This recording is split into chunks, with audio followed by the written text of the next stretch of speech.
Апа минти тигинти апасы болсо эмне деди? Сен эмне ордуна койбойсуң? Анан кайненесине чалат, күйөө баласына чын мен силерди тата-пата. Кыздарга азыр эмне деп айтат? Кызым окуп алчы сен.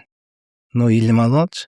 Күйөөң кандай болот? Кудай билет кийин. Кийин окуятын кылышың керек дегенде кыздын мээсине сен баары бир ажырашасың дейт. Кийин өзүңчө жалгыз каласың, балаңды сен ажырашып, сен жалгыз жашайсың. Ошон үчүн окуп ал деп ачык айтылып атпайбы бул жерде? Ал кыз эмне чын эле кандай күйөө болуп калар? Бир кырылыш болуп талаш болгондо эле дейт, пошол дейт. Андай кырылыштар канча болот? Илгери канчасы болгон, ажырашкан эмес го.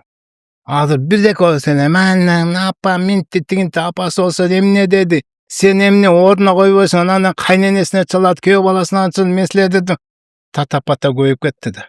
Эгер ошол жок болсо, унутулуп деле калмак. Мен үйгө барганда айтып берем, ошол кылмышында күйөөсүн деп турган баягы чоң устаз жакшы айтат го, тил менен ушу башка эл менен табышып алып унутта коет аны. Ошол жок болуп атат. Ошон үчүн ажырашуулар, ошол эле балдар тараптан дагы, кыздар тараптан дагы жоопкерчилик жок болуп атат.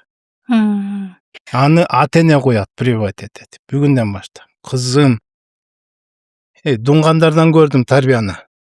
Дунгандардан көрдүм, мен 20 жыл мурун көрдүм, таң калдым абадан. Вот ошолордо кызың кичинекейинен баштап эле сандык алып коет экен, сөөк алса дагы мынакей кызым күйөөгө тийгенде тагынасың, мына көйнөктү күйөөгө неметесиң, мына сен азыр күйөөгө тиесиң, мына ал ошону күтүп жүрөр экен. Ошону мен ошо көйнөктү кийем, ошо алтын бүттүң чоң. Анан көрө сен мына тамак жасаганды үйрөн, кийим тиккенди, мына жууган баардыгын аялдык милдеттерди үйрөтүп, мына ошолордон көрдүм.